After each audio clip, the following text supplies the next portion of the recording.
Inside Pontiac Correctional Center, there are places designed to disappear people from ordinary life. Places built so the public never has to hear the noise, smell the tension, or witness what happens when hundreds of angry men are locked together behind steel and concrete.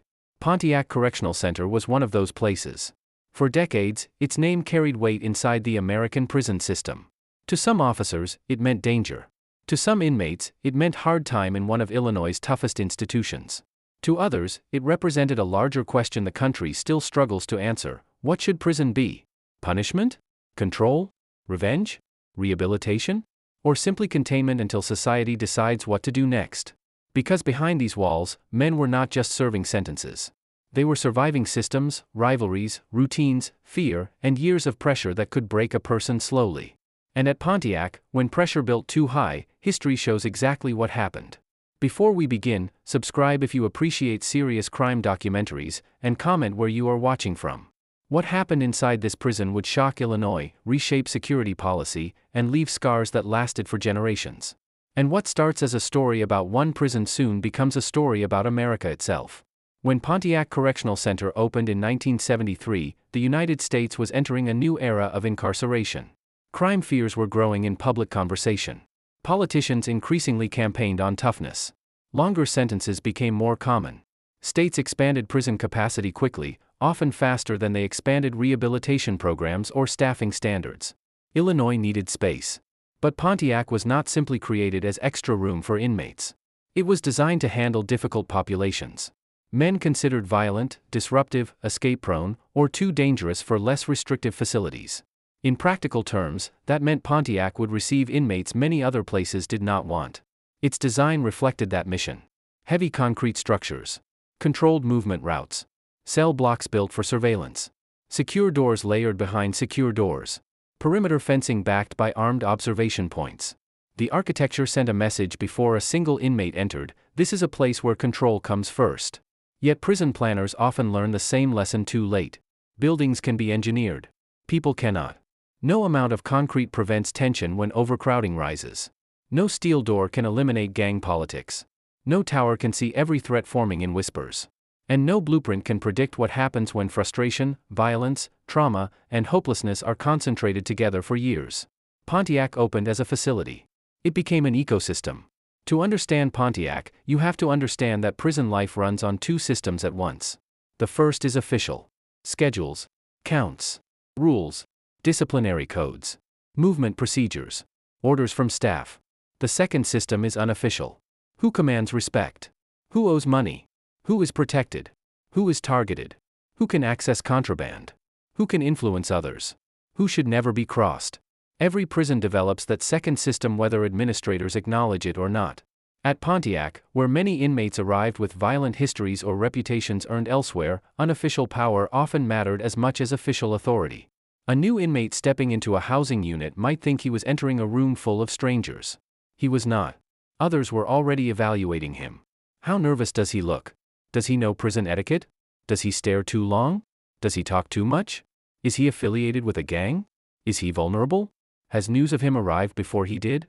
Inside prison, information moves faster than mail. A man's past can reach his cell before his property does. Some entered Pontiac already respected. Some arrived already hated. Some arrived unknown, which could be even more dangerous. Because in prison, uncertainty invites testing. And the first test may come immediately. For many inmates, the cell became the center of existence. Small, hard, unforgiving. A metal bunk fixed to concrete. A thin mattress. A toilet and sink in the open. Little privacy. Little comfort. Little silence. What outsiders call a room, inmates often experience as a pressure chamber. Hours inside a cramped space can feel manageable. Years inside it can distort time itself. Men created rituals to cope. Some cleaned obsessively. Some exercised for hours in limited space. Some read constantly. Some stared at walls. Some slept to make days disappear. Some replayed old mistakes until regret became routine. At night, prisons rarely become quiet. Doors slam. Voices carry. Arguments begin 3 cells away and spread across tiers. Someone laughs. Someone cries. Someone threatens another inmate through bars. Someone pounds metal in frustration. Someone begs staff for medical help. Someone loses control mentally. And everyone hears it. Even sleep belongs partly to the institution. At Pontiac, men did not merely serve time. They lived inside noise, surveillance, and tension that rarely switched off. Every day inside Pontiac was governed by routine. Routine is how prisons create order from potential chaos. Before sunrise, counts. Every inmate accounted for. Every housing unit verified. No mistakes tolerated. If count is wrong, movement can stop for everyone. Then breakfast. Lines formed under supervision. Trays issued quickly. Conversations monitored.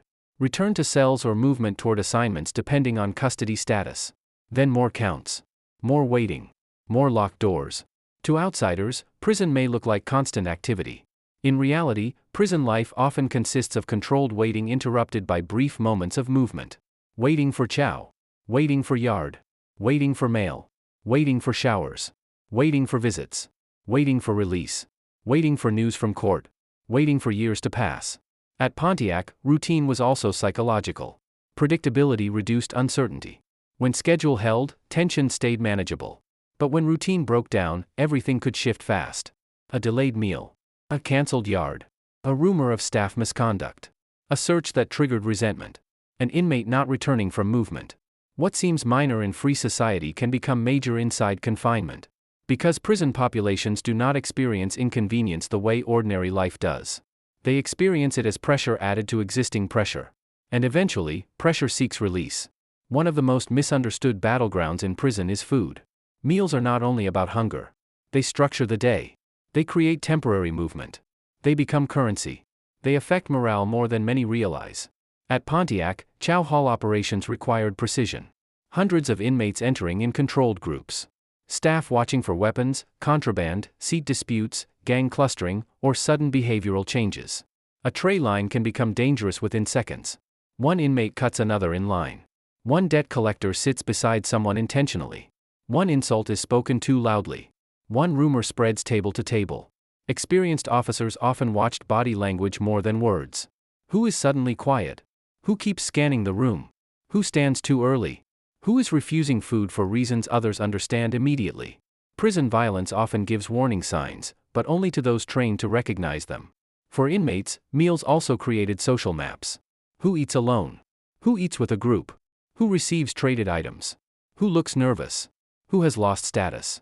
Even silence at a table can signal trouble. And after chow ends, whatever began there may continue later in the yard, the shower line, or a dark corner of the housing unit. Nothing inside prison exists in isolation. Yard time offered something close to relief.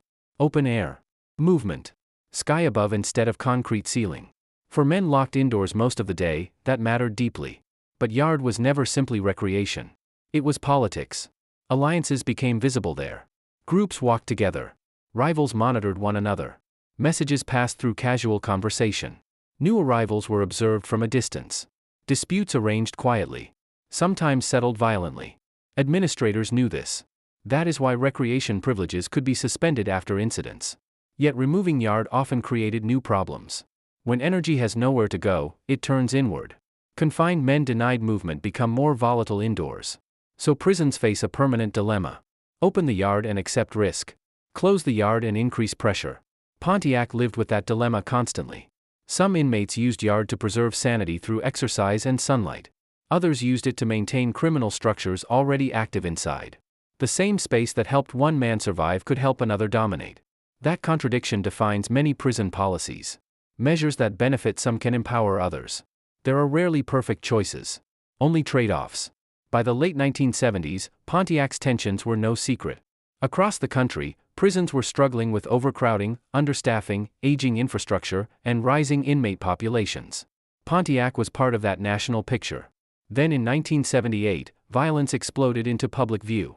A riot inside Pontiac brought the prison into headlines and reminded the public of something many preferred not to think about: a prison can imprison danger, but it can also concentrate it. Riots rarely begin from a single cause. They emerge from accumulated grievances, poor conditions, fear, leadership struggles among inmates, mistrust of staff, or rumors that move faster than facts. Once disorder starts in a closed institution, it can spread quickly. Doors become choke points. Smoke limits visibility. Staff must choose between tactical response and immediate rescue. Inmates must choose sides, hide, or participate. Some use chaos to settle private scores. Some simply try to survive. For administrators, every minute matters. For the public, the story becomes numbers and headlines. But inside, those minutes can define lives forever. The 1978 unrest warned Illinois that Pontiac was unstable. The state heard the warning. But history suggests it did not solve the underlying pressures. And within a few years, something even worse would happen. Warnings inside prisons are often ignored until they become tragedy. After the 1978 unrest, Pontiac remained a place carrying unresolved tension. Security tightened in some areas. Administrators adjusted procedures. Staff entered shifts with sharper awareness. Inmates learned new restrictions.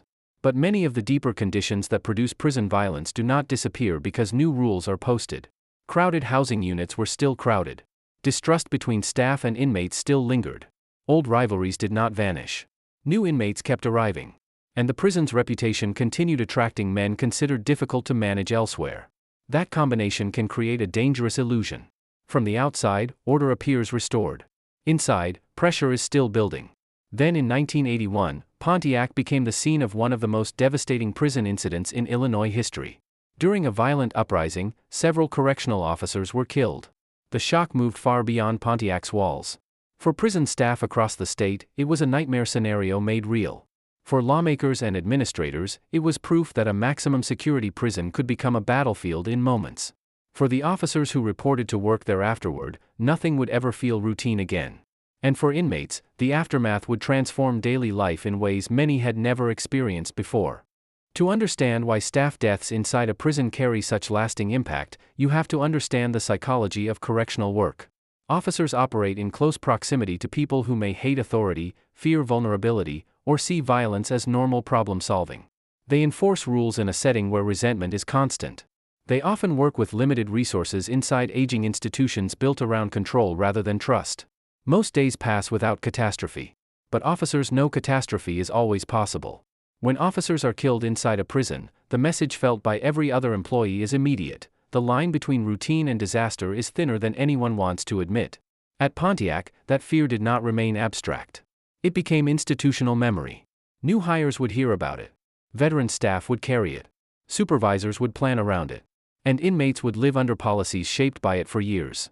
Because after events like that, prisons rarely become softer. They become harder. The state response after major prison violence usually follows a familiar pattern. Lockdown. Searches. Movement restrictions. Intelligence gathering. Leadership changes. Tighter discipline. At Pontiac, security culture deepened.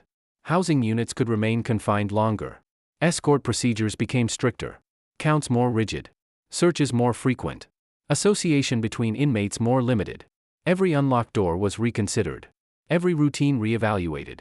Every weakness studied. For administrators, these measures are presented as necessary safety responses. And often, some are. But there is another side. The more restrictive prison life becomes, the more resentment can grow among inmates who were not involved in violence. Men lose yard time. Visits are disrupted. Programs are suspended. Mail slows. Privileges vanish. Punishment spreads wider than responsibility. That may restore control temporarily. It can also harden the culture on both sides. Staff become more suspicious. Inmates become more hostile. Trust, already scarce, becomes almost impossible. Pontiac entered that cycle deeply. One place where that harder philosophy often concentrates is segregation. Known by many names, the whole, seg, isolation, it is where prisons send men considered dangerous, disruptive, or impossible to house safely in general population. At Pontiac, segregation carried fear. The physical conditions were stark. A small concrete cell. Limited property. Restricted movement. Meals through a slot.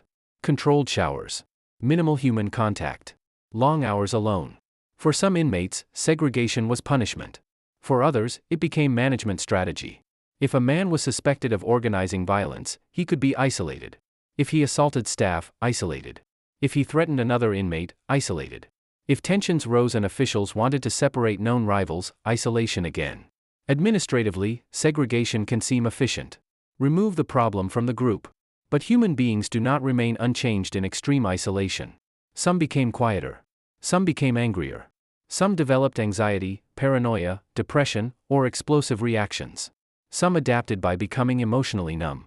And when such men eventually returned to general population, or one day to free society, the effects did not always remain behind the cell door.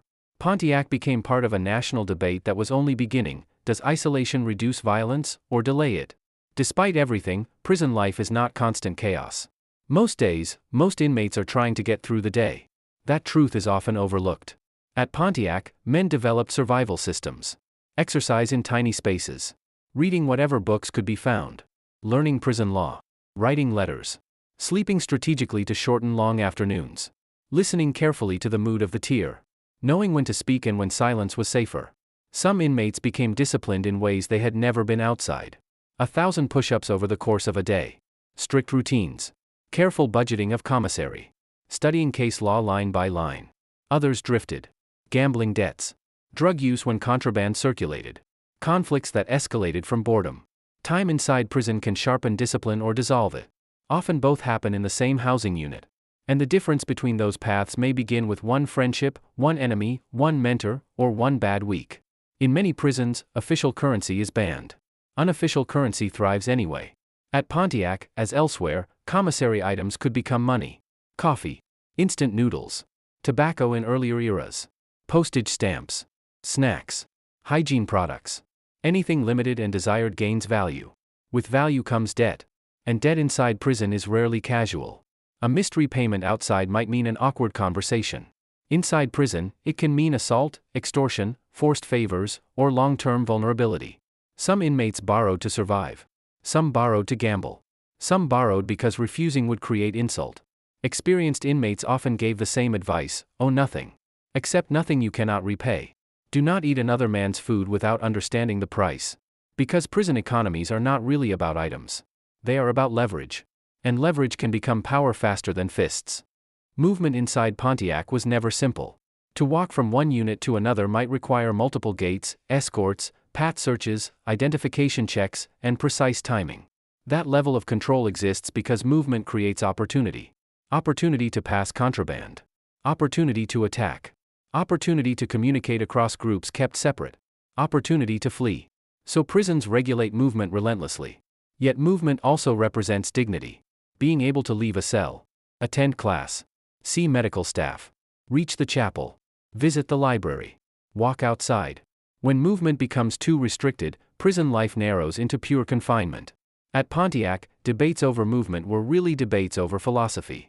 How much freedom can safety tolerate? How much control can human beings tolerate? No policy solved both completely. Families lived a second sentence alongside Pontiac inmates. They drove long distances. Passed through searches. Waited in lines. Followed dress codes. Sat under surveillance. Measured affection in short supervised hours. Children grew taller between visits. Parents aged. Relationships strained under separation, jealousy, financial pressure, and shame. Yet many inmates described visits as the strongest reason to avoid trouble. One disciplinary ticket might cancel contact. One violent incident might suspend visitation prison-wide. One transfer could move a man farther away. For someone outside prison, a visit may seem brief. For someone inside, it can become the emotional center of an entire month. When the visit ends and doors close again, many inmates say the silence afterward is harder than the separation itself. Because for a moment, normal life was close enough to touch. Then it was gone. In a place defined by force, many search for meaning. Religion has long played a major role inside prisons, and Pontiac was no exception. Christian services. Muslim services. Personal study. Prayer circles. Quiet conversations with chaplains. For some inmates, faith became genuine transformation. A structure stronger than gang loyalty. A language for regret. A reason to reject violence. For others, religion could also offer practical benefits, community, protection, or a new identity in a place where identity matters. Both realities can exist together. Chaplains often occupied a rare position. Neither fully staff nor inmate. Trusted by some, dismissed by others. But in institutions where respect is scarce, even one person willing to listen can carry enormous influence. Sometimes the most important work inside prison is not dramatic. It is private. A conversation that stops a fight. A letter written instead of revenge taken. A man deciding, quietly, to become different. Education programs, when funded and allowed, represented another path. GED classes. Literacy support. Vocational skills. Legal research. Basic structure for men whose earlier lives often lacked it. Critics sometimes ask why inmates should receive opportunities denied to many law-abiding citizens. Supporters ask a different question. What happens when thousands eventually return home with no skills, no discipline, and years of institutionalization?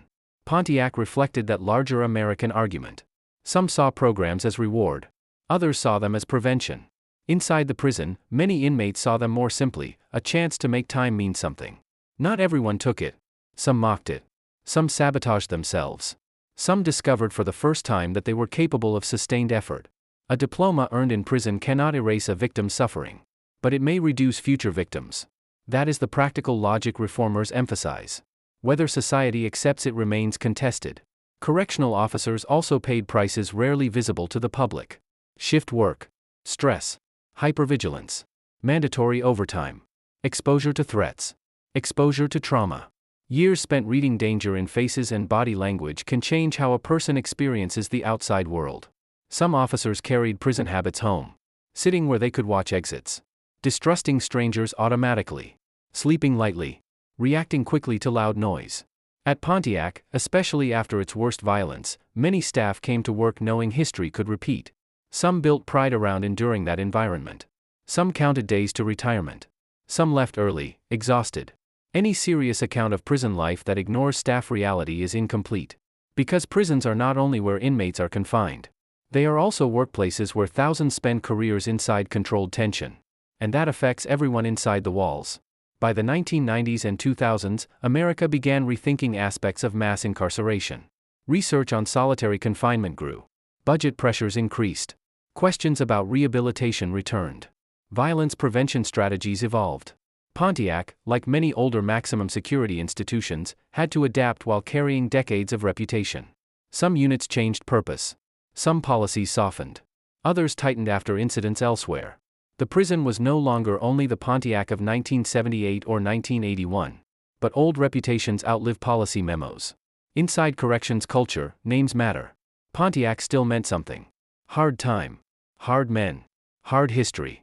And in places like that, the past is never entirely past. So what was Pontiac Correctional Center, really? It was a prison, yes. But also a container for problems created far beyond its walls. Violence born in neighborhoods. Addiction untreated for years. Trauma passed from childhood into adulthood. Mental illness entering systems built for punishment, not care. Choices made freely. Choices shaped by circumstance. Once those problems reached Pontiac, officers and concrete were expected to manage what society had failed to solve earlier. Sometimes they did. Sometimes they only delayed consequences. Some men entered worse and left worse. Some entered broken and left rebuilt. Some never left at all. And that may be the hardest truth of Pontiac. No prison, no matter how secure, can answer questions that begin long before the sentence starts. Pontiac Correctional Center was more than a prison. It was a warning about what happens when violence, punishment, and neglect collide behind closed doors. Some men left changed. Some never escaped the system. And some stories remain locked inside those walls forever. If this story stayed with you, subscribe and join us for the next chapter. Until next time, some places may close, but their history never does.